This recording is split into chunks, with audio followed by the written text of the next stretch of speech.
Hello, and I welcome you all to my YouTube channel. අයිබෝවන් මම ඔබ සැම මගේ YouTube channel එකට සාදරයෙන් පිළිගන්නවා. හොඳයි. ඔන්න අද දවසේදී මම ඔබට කාලයකට පස්සේ නිපාත පද සම්බන්ධ විශේෂ පාඩමක් අරගෙන ආවා. අද දවසේදී අපි ඉගෙන ගන්න යනවා for, of, ඒ වගේම on, in සහ to කියන නිපාත පද යෙදෙන විශේෂ අවස්ථා කීපයක්.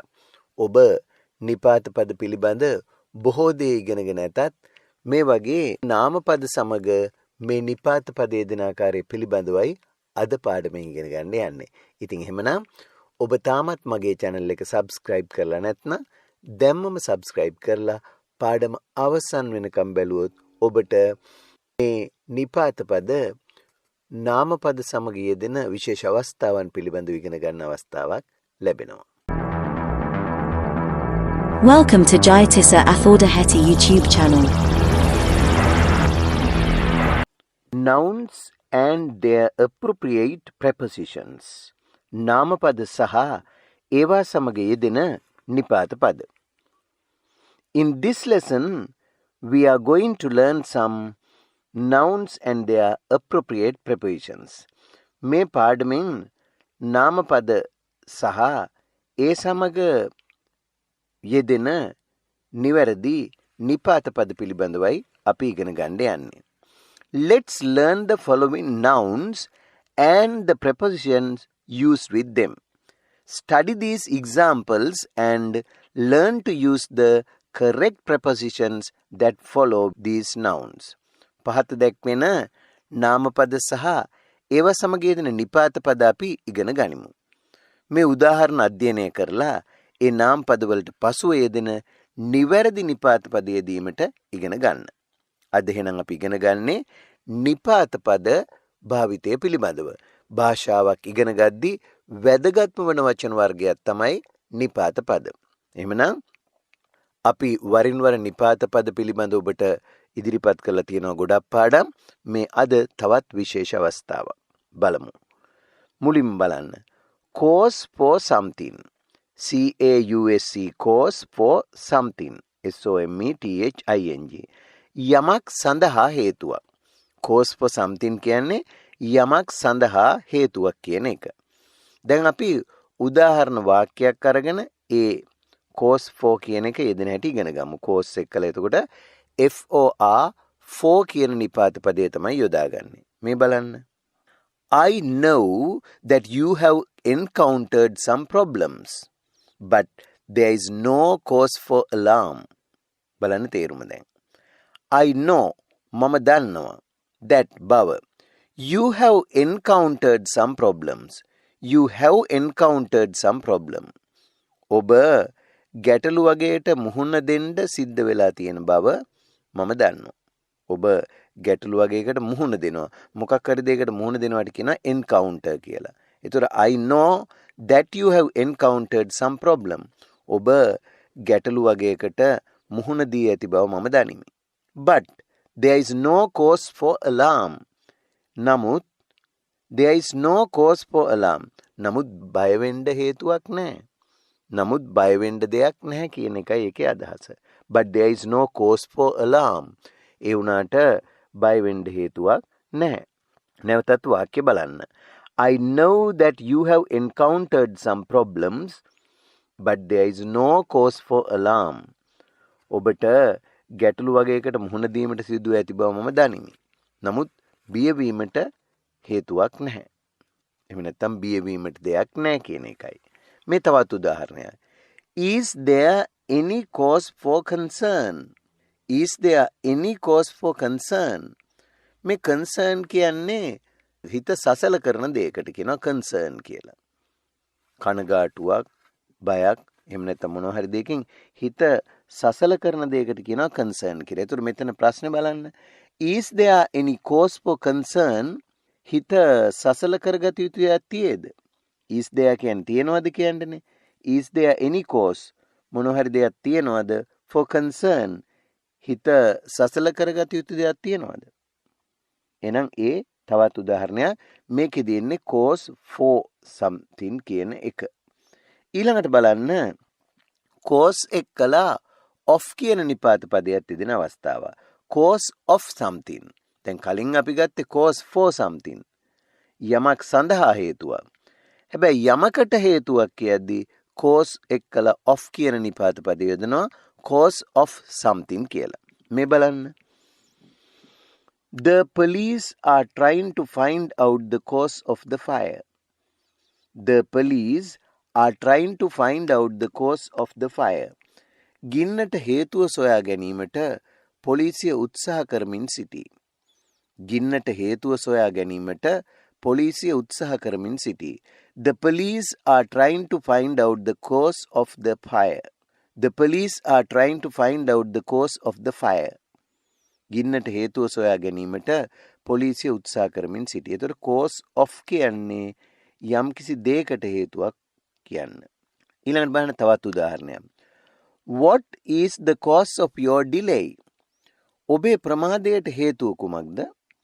What is the cause of your delay? ඔබේ ප්‍රමාදයට හේතුව කුමක්ද? මේ ඊළඟ වචනය බලන්න on කියන නිපාත පදයේ දෙන විශේෂ අවස්ථාවක්. Comment on something. යමක් ගැන ගුණ දොස් කියනවට අපි කියනවා comment on something කියලා. Comment on something. බලන්න. Do you like to make a comment on this incident? Do you like to make a comment on this incident? මේ සිද්ධිය ගැන ගුණදොස් විවේචනයක් කිරීමට ඔබ කැමතිද? Do you like to make a comment on this incident? මේ සිද්ධිය ගැන ගුණදොස් විවේචනයක් කිරීමට ඔබ කැමතිද? A. Comment on something. මේ තවත් උදාහරණයක් බලන්න. I have made my comment on the whole issue. I have made my comment on the whole issue. සම්පූර්ණ කාරණය පිළිබඳව මම මගේ අදහස් ප්‍රකාශ කර ඇත්තෙමි. I have made my comment on the whole issue. සම්පූර්ණ කාරණය පිළිබඳව මම මගේ අදහස් ප්‍රකාශ කර ඇත්තෙමි. එතකොට අපි කියන්නේ I have made my comment on the whole issue. issue කියන්නේ ප්‍රශ්නය කාරණයක් කියලා කියන්නේ. එතකොට comment සමග on කියන නිපාත පදයේ දෙන බව මතකයේ තියාගන්න. ඊළඟට අපි ගන්නවා මෙහෙම. expert in something. expert in something. යමක් ගැන හසල දැනුමක් ඇත්තෙක්. expert in something කියන්නේ යමක් ගැන හසල දැනුමක් ඇත්තෙක් කියලා කියන්නේ. expert in something. යමක් ගැන හසල දැනුමක් ඇත්තෙක්. මේ බලන්නකෝ උදාහරණ වාක්‍ය. He is said to be an expert in motor mechanism. Motor කාර්මික ශිල්පය පිළිබඳ ඔහු හසල දැනුමක් ඇත්තෙක් බව කියනු ලැබේ. He is said කියනු ලබනවා ඔහු. මොකක් කියලාද? To be an expert in motor mechanism. He is said to be an expert in motor mechanism. ඔහු මෝටර් කාර්මික ශිල්පය පිළිබඳ හසල දැනුමක් ඇත්තෙක් බව කියනු ලැබේ. එහෙනම් ඔන්න A expert in කියන එක. ඒ වගේ බලන්න තවත් උදාහරණයක්. මේ වාක්‍ය බලන්න. She is an expert in dressmaking. She is an expert in dressmaking. ඇය ඇඳුම් මැසීම පිළිබඳ හසල දැනුමක් ඇත්තියකි. ඇය ඇඳුම් මැසීම පිළිබඳ හසල දැනුමක් ඇත්තියකි. කියන්නේ එතකොට කොහොමද? She is ඇය වෙනවා an expert in dressmaking. අර ඇඳුම් මැසීම සම්බන්ධව හසල දැනුමක් ඇත්තියක් තමයි ඇය. එහෙනම් she is an expert in dressmaking. ඒ වගේ තැන්වලදී expert සමග අපි යොදා ගන්නවා in කියන නිපාත පදය. දැන් අපි for, of, ඒ වගේම on, ඒ වගේම in කියන නිපාත පදයේ දෙන විශේෂ අවස්ථා ඉගෙන ගත්තේ. මේ බලන්න ඊළඟ එක consent to something. CONSCENT consent to something. යමකට කැමැත්ත කියලා කියන්නේ. consent to something කියන්නේ යමකට කැමැත්ත. මේ බලන්නකෝ. I have given my consent to the proposal. I have given my consent to the proposal. යෝජනාවට මම මගේ කැමැත්ත දී ඇත්තෙමි. I have given මම තියනවා දීලා my consent මගේ කැමැත්ත to the proposal යෝජනාවට. proposal කියන්නේ යෝජනාව. PROPOSAL. එතකොට I have given my consent to the proposal. මම යෝජනාවට මගේ කැමැත්ත දී ඇත්තෙමි. මේ තවත් උදාහරණයක් බලන්න.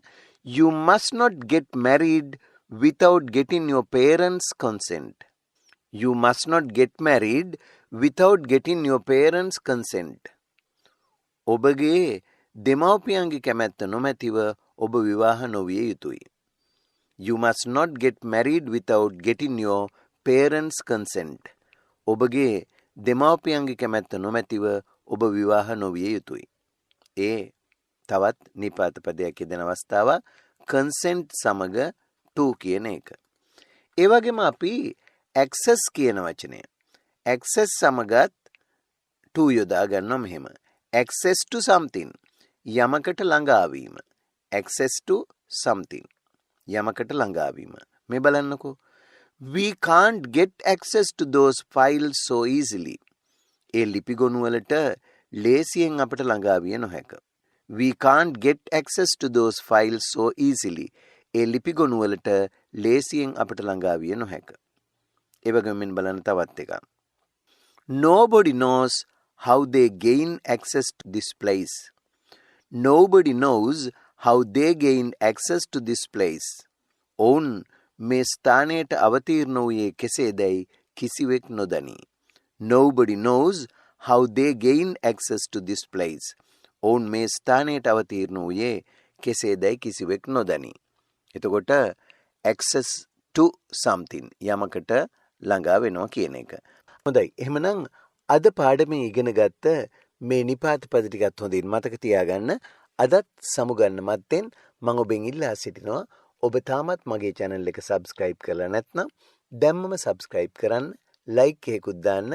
ඒ වගේම මේ පාඩම් ඔබේ යහළු යෙහෙලියන් සමග share කරගන්න අතරම මේ පාඩම් පිළිබඳ ඔබේ අදහස්, උදහස්, යෝජනා ඒ වගේම චෝදනා වුණත් තිබෙනවා නම් පහළ comments වල දාන්නත් අමතක කරන්න එපා.